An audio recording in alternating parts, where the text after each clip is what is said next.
Olá, os municípios brasileiros enfrentam cada vez mais dificuldade para honrar seus compromissos. Administrar as prefeituras é uma situação cada vez mais difícil. Quem conversa conosco sobre esse assunto é a senadora Ana Amélia. Senadora, muito obrigada pela sua presença aqui no programa Argumento.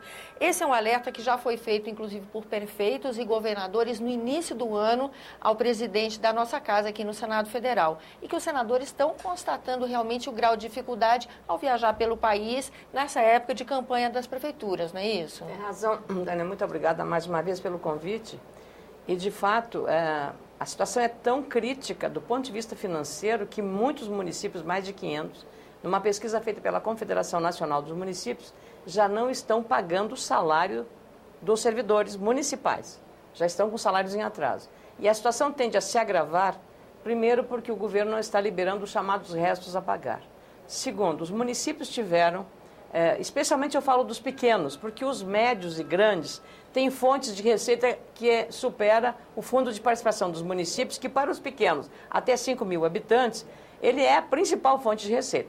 Cada vez que o governo desonera o IPI, ele reduz a fatia dentro do FPM. Portanto, é menos recurso compartilhado com os municípios. Ou seja, essa crise, um dos motivos da crise é porque os programas de incentivo a consumo estabelecidos pelo governo federal impactam diretamente a receita dos municípios. Perfeito. Ele é bom para o consumidor, reduz o preço do produto que ele vai comprar, uma geladeira, um automóvel. Só que como aquele IPI retirado do fundo de participação vai impactar negativamente na conta dos municípios. Por isso que estão muito... E no dia 10 agora, passada a eleição municipal, dia 7, haverá uma grande mobilização organizada pela Confederação Nacional dos Municípios, com o apoio dos senadores, porque aqui grande parte dos senadores são municipalistas.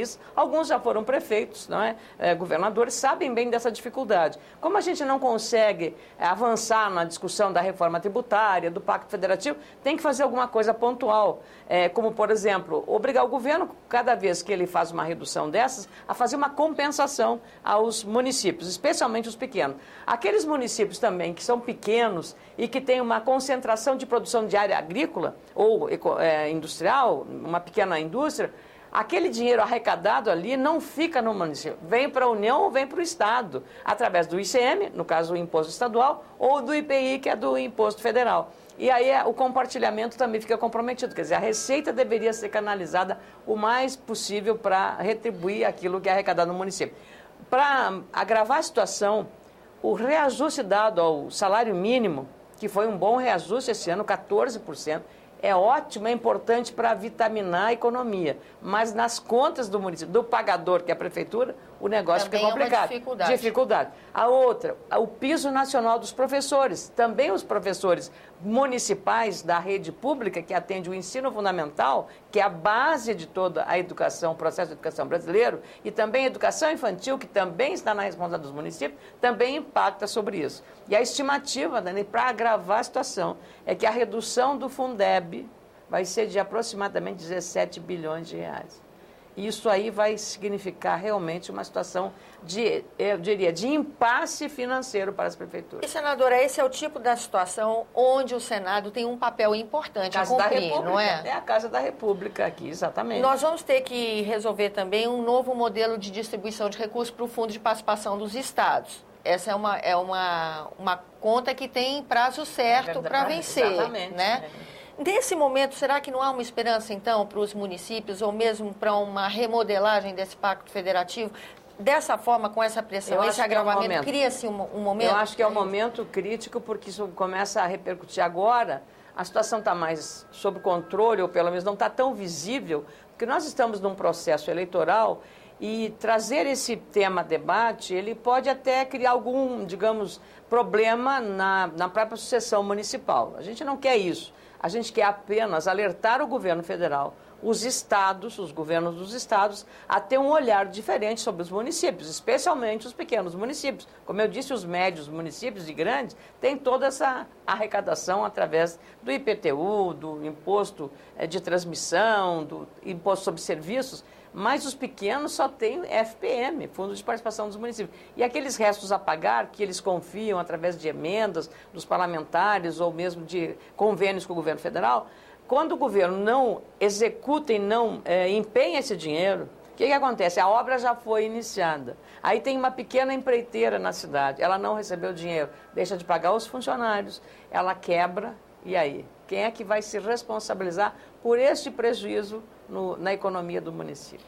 Agora, nós estamos com uma comissão de notáveis estudando uma sugestão de um anteprojeto de reforma do Pacto Federativo que vai ser apresentado ainda esse ano aqui no Senado Federal, não é isso? Espero que a gente consiga chegar a um termo mínimo de um entendimento e de um socorro a esses municípios. Eles estão, na maioria dos casos, cumprindo a lei de responsabilidade fiscal. Claro que quando a gente fala numa regra geral, toda regra tem exceção. Alguns não conseguem, seja por incompetência, seja por descaso, ou aí a gente não vai julgar. Tem particularidades também de cada município. A gente não vai julgar isso agora, a gente vai ver a análise global da situação presente, que é de penúria financeira dos pequenos municípios. Eu sou uma senadora municipalista, o meu estado tem quase 500 municípios, o Rio Grande do Sul. E agora, como a gente está andando e percorrendo todos nessa campanha eleitoral, a gente vai de perto enxergar na realidade, no local, os dramas que os prefeitos estão colocando para a gente. Há necessidade de uma ação emergencial antes que, em definitiva, a situação se resolva? A senhora acredita nisso? É, exatamente nessa medida que o governo tem que, digamos, fazer uma compensação, como fez já no passado recente, em que, quando ele desonerou, houve essa queda sobre o FPM, e aí o governo arrumou lá do orçamento e colocou um socorro, um fôlego financeiro de, se não me engano, 1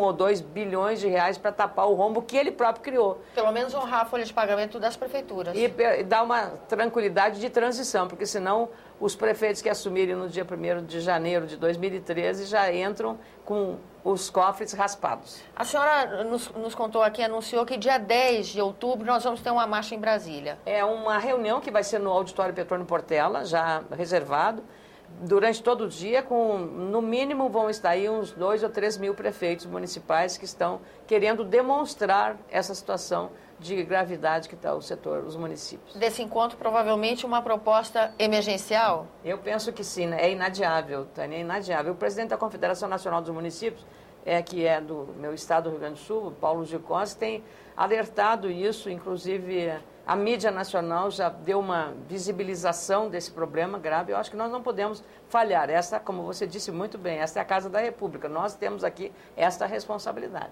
Senadora, muito obrigada pela sua presença aqui no nosso programa. Muito obrigada. A você que nos acompanha, obrigada pela atenção. Nós estivemos conversando com a senadora Ana Amélia sobre a crise na administração dos municípios e as possibilidades de solução para o problema. Esse é o programa Argumento. Eu sou Tânia Horman e se você quiser entrar em contato conosco, ligue para 0800 61 22 11 ou acesse www.senado.gov.br/TV.